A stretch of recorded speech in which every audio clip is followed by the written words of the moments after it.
Okay, ladies and gentlemen, I am back in my attire. I'm wearing my bear ears because I just had washed my face and my bear brown shirt. So let's go ahead and do our random read for right now. And I apologize if it's loud. It was raining very, very vigorously just a few minutes ago, but it's kind of slowed down. I also have the dryer going, so if you hear some clatter, that is that. I'll try to speak up a little bit. In the name of Allah, most gracious, most merciful. Let's see. Okay, I kind of looked in two places. Okay, I kind of looked this way first, so let's go ahead and do this one. And it is another circled passage from Surah 39. And with that, it really lets me know that I was picking out some good lines to read. The fact that we keep revisiting these. So that's a good thing. So this is from section 3, and it's going to be verse 23 from Surah 39. Okay. Allah has revealed from time to time the most beautiful message in the form of a book, consistent with itself, yet repeating its teachings in various aspects. The skins of those who fear their Lord tremble thereat. Then their skins and their hearts do soften to the celebration of Allah's praises. Such is the guidance of Allah. He guides therewith whom He pleases, but such as Allah leaves to stray can have none to guide. So that was a nice, one of the more lengthy verses. Let me go ahead and transcribe it. Just give me a few moments. Thank you for bearing with me.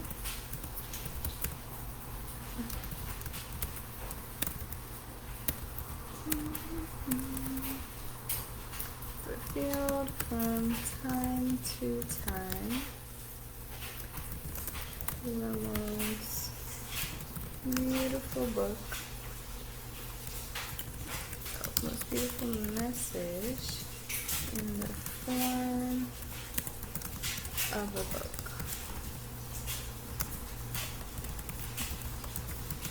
Consistent with itself, yet repeating its teachings in various aspects.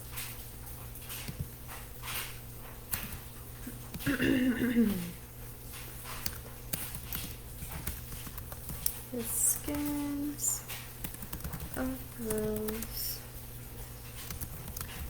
fear their Lord tremble at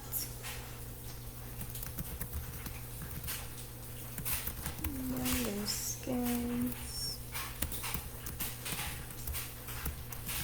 and their hearts do soften to the celebration of Allah's praises. Such is the guidance of Allah.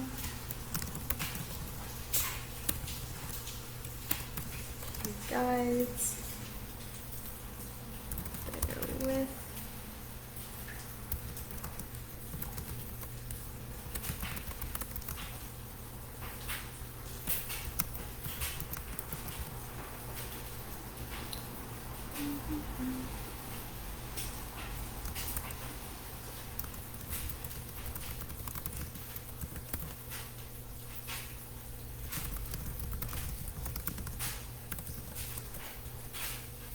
Okay, done with that.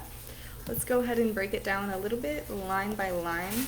So, Allah has revealed from time to time the most beautiful message in the form of a book, consistent with itself, yet repeating its teachings in various aspects. Let's bring a little closer. Okay.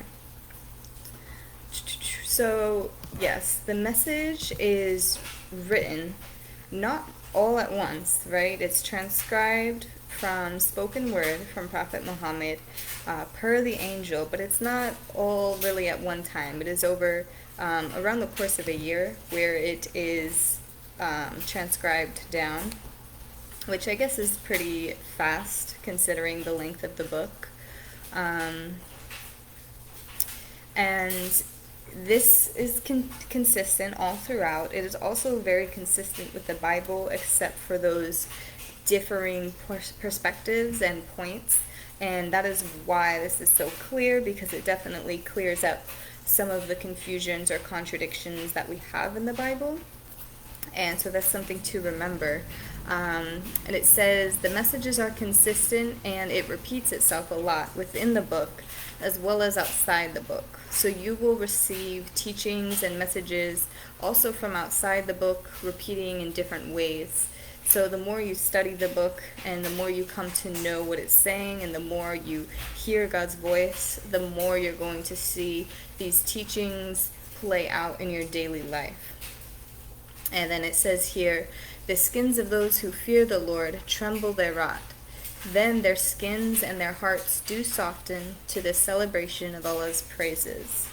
So I mentioned this several times over the course of a few weeks, that the fear of the Lord is very, very important, and even people with great faith have it, because those are usually the most humble people and the most devoted. So every little mistake maybe that person might make, you're then more and more fearful for the wrath to come or what consequences would come after that. But that is why somebody with a very close relationship with God and somebody who has that fear in their heart will also have such a great sense of relief and just basically a sigh of relief every time that they know they're doing something good or something is providing fruit or something of the sort.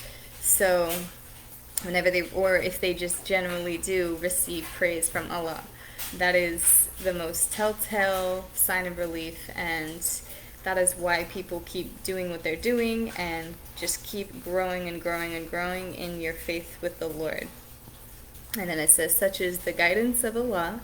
He guides therewith whom He pleases, but such as Allah leaves astray can have none to guide.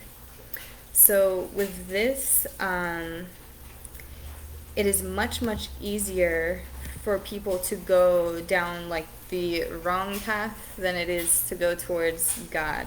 And since there are so many people choosing this alternative backwards, I wouldn't say backwards, but just rotated around direction when considering faith and when considering the afterlife and when considering the higher up, with that determination,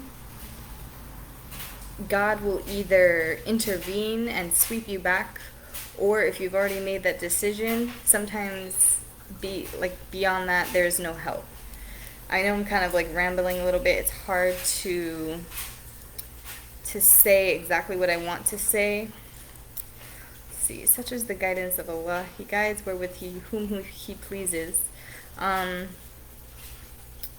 So yes, we are all children of God, but there are some that are kind of on their last leg, if that makes sense. There are some people that just really have tried and tried and tried again, and nothing is coming to fruition, and they keep going back on what they said they would do, or they keep reverting back to their old ways or something of the sort. And when that happens, when that deliberate or not deliberate rotation of direction and vision completely happens time and time again, there is a point where Allah will just give up and say, okay, well, you know what, I tried to help, I've tried to guide you the way that I wanted to guide you, but it's just not going to keep happening the way It's just not going to work anymore, essentially. And it's not like Allah is giving up. It's just that He's not going to keep forcing you to go into a direction that you're not willing to go in, if that makes sense. And it seems very harsh, right? Like, sorry you guys, the traffic is just outrageous right now. It's everyone's going home for rush hour, so sorry if it's loud.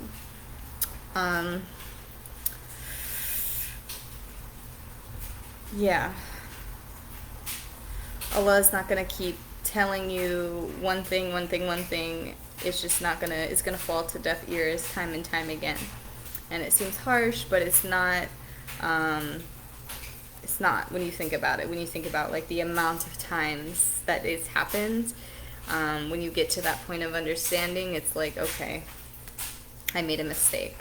And then even then, He is very forgiving and merciful, but it's best to put all of your attention and your focus on Him at this time. That is really what is being said, and He will guide whom He pleases. If He feels like you are making an effort and you want this and you want something greater, then He will guide you towards that easily. It's much more easy for Him, and much less of a process than reverting and converting somebody that is a lost cause, essentially, that does not want to do that.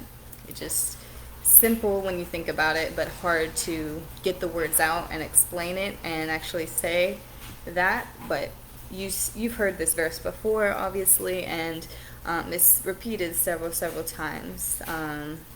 Allah will guide whom He pleases, and the rest is kind of up to them.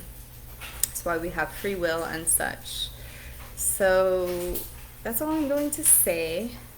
I have a little bit of a Bible thing that I will want to share with you guys. I may wait till the dryer is done just so I'm not shouting. So I will go on and continue that later, but I'll catch you all in a little bit. And peace and blessings. I'll see you in a second.